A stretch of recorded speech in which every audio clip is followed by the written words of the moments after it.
Science and empire. They may seem like two different worlds, but did you know that their combined power has shaped the world we live in today? Why have these two evolved in tandem, supporting and fueling each other throughout modern history? Let's explore this deep and surprising connection in today's podcast.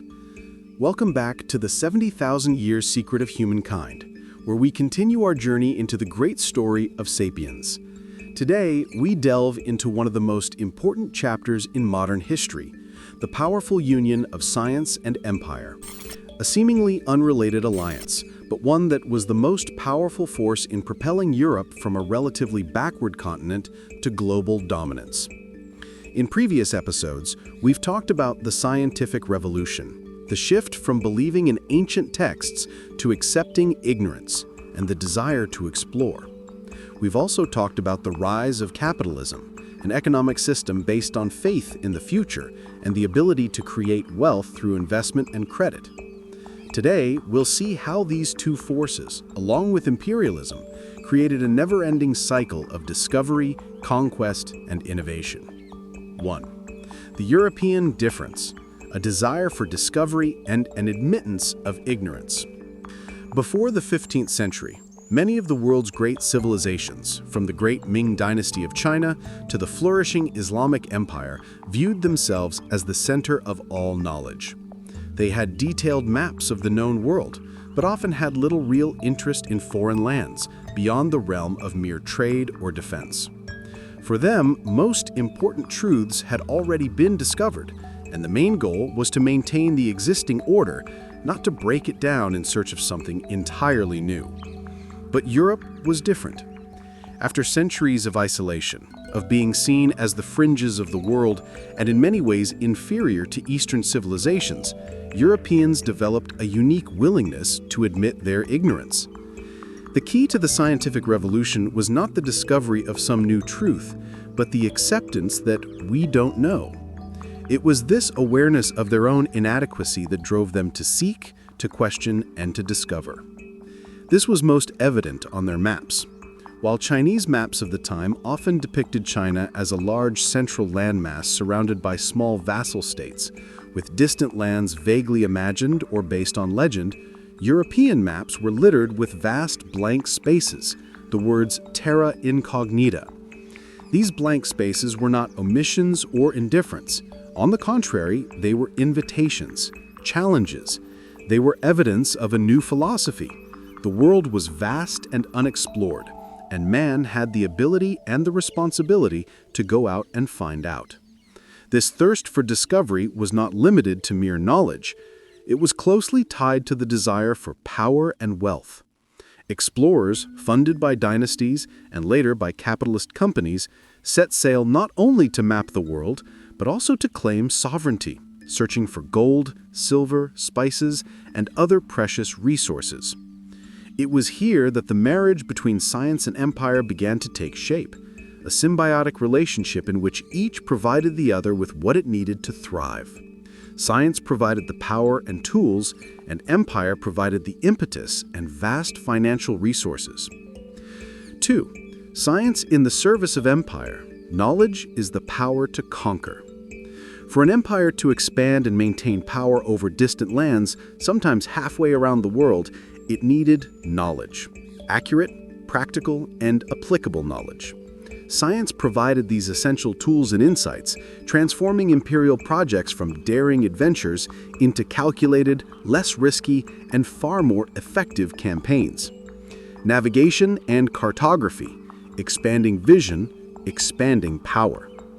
Navigating the vast ocean, crossing vast oceans to reach previously unseen continents required great advances in astronomy, mathematics, and engineering. Inventions like the telescope not only allowed for observing the stars, but also for navigating at sea. The sextant and improved compass became indispensable tools. Most important of all was the accurate chronometer, which allowed sailors to determine their longitude at sea, a great scientific achievement of the 18th century. These instruments transformed ocean travel from a gamble into a calculable science, allowing European fleets to sail anywhere in the world and back. Cartography was not only a means of navigation, but also the ultimate tool for claiming and managing territory.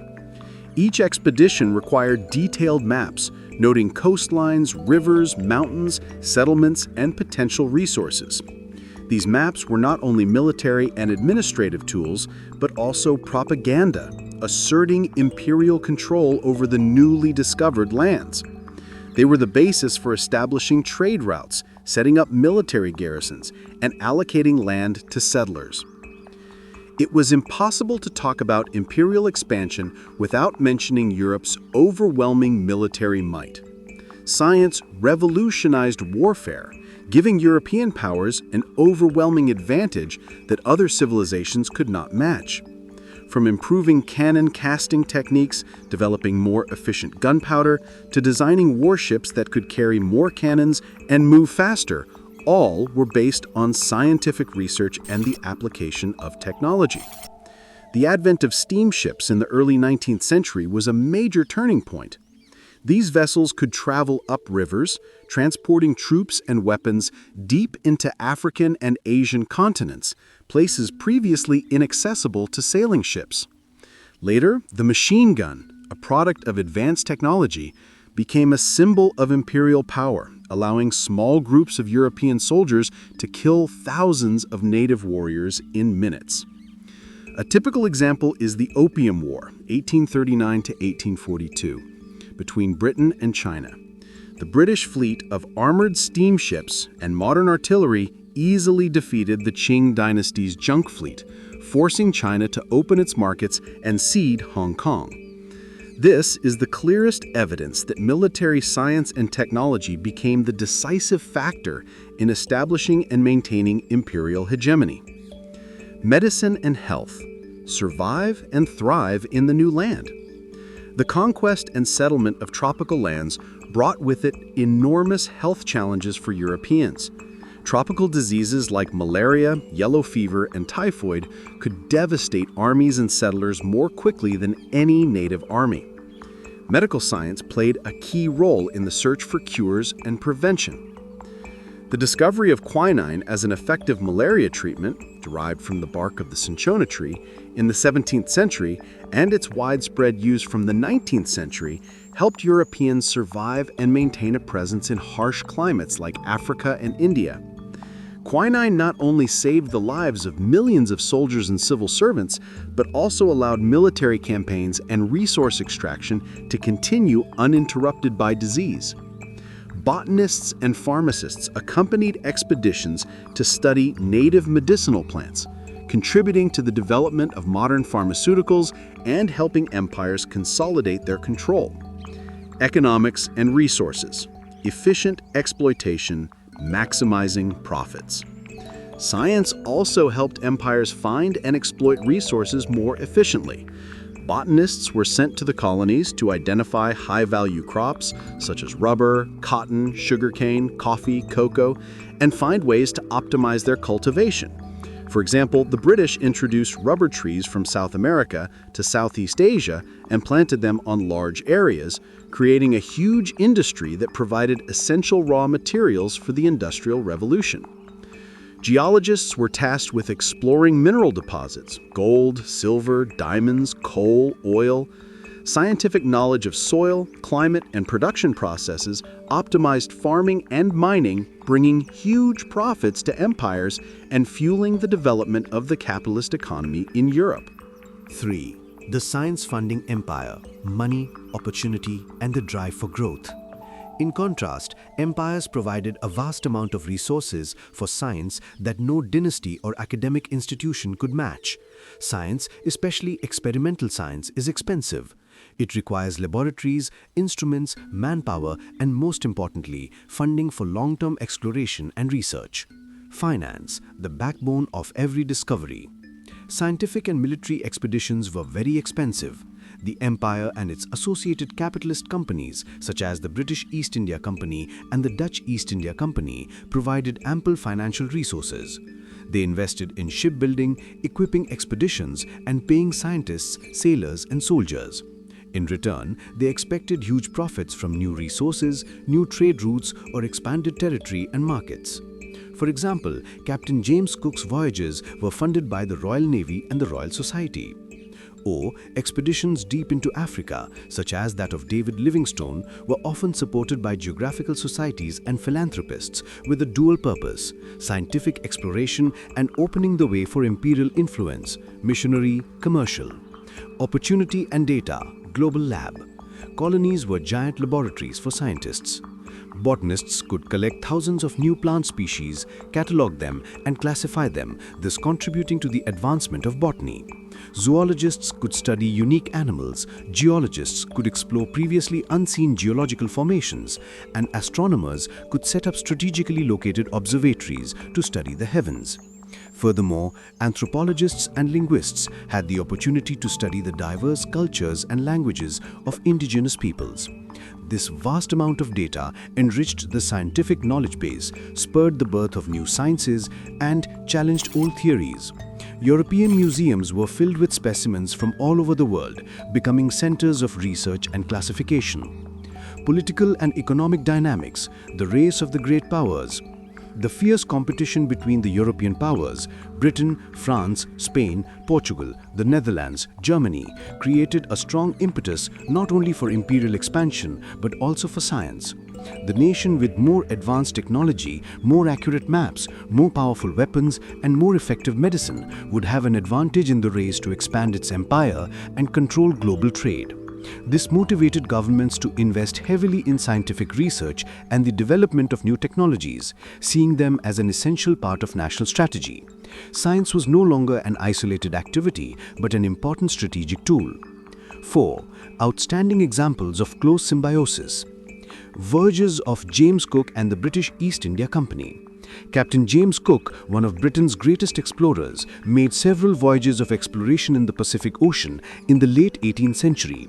These voyages were not just military or commercial voyages, but also scientific missions sponsored by the Royal Society. Cook brought along botanists such as Joseph Banks, astronomers and artists to record everything they found. They made detailed maps of the coastlines, collected plant and animal specimens, and wrote about indigenous cultures. These discoveries not only expanded scientific knowledge but also laid the foundations for British rule in Australia and New Zealand. This is a classic example of a mission shaped by two parallel goals: scientific exploration and the expansion of imperial power. Napoleon's campaign in Egypt. In 1798, Napoleon Bonaparte led the French army to invade Egypt. In addition to a large military force, he brought with him a large team of scientists, engineers and scholars known as the Egyptian Institute. The aim was not only military conquest, but also the study and exploitation of Egypt's ancient heritage. Thousands of artifacts were collected, countless drawings and notes were made. It was during this campaign that the Rosetta Stone was discovered, opening the door to the decipherment of ancient Egyptian hieroglyphs, a great scientific achievement. This is a clear example of the empire providing opportunities and funding for large-scale scientific research, hoping not only for knowledge but also for prestige, long-term political and economic benefits. The rise of the British Empire in India. The British East India Company was not only a trading organization but also a huge administrative and military body. They sponsored detailed geographical surveys, botanical studies to find valuable crops such as tea, opium, and studies of Indian legal and social systems to make them easier to govern. The application of scientific techniques to agriculture and industry turned India into a supplier of raw materials and a market for British goods, enriching the British Empire. A scientific understanding of geography, climate, resources, and indigenous cultures was key to maintaining such a vast and complex empire. 5. Long-term consequences and legacies. The combination of science and empire created the world we still live in. The legacy of this relationship is vast and complex. Promoting globalization, improved shipping, accurate maps, and global trade networks connected continents like never before. This created a globalized economy but also led to inter-regional dependence and inequality, creating a deep gap between rich and poor. Empires amassed enormous wealth from their colonies through resource extraction, forced labor, and control of markets. In contrast, colonial states were often stunted in their development, lost their economic and cultural sovereignty, and suffered the long-term consequences of exploitation. changing the global ecosystem. The introduction of crops and livestock from one continent to another, e.g., rubber, coffee, along with large-scale resource exploitation, mining, deforestation, has had profound impacts on the environment and native ecosystems worldwide, causing devastating conflicts and shaping wars. Imperial competition and the application of scientific technology to warfare led to conflicts of unprecedented scale and brutality, from indigenous uprisings to world wars between great powers. Shaping modern knowledge. Many sciences, botany, zoology, anthropology, geology, tropical medicine, thrived on the data and opportunities provided by empire. Classifications, scientific theories of race and culture, though sometimes biased and misleading, are also part of the legacy of this period. It is important to understand that this relationship is not a coincidence but a positive feedback loop.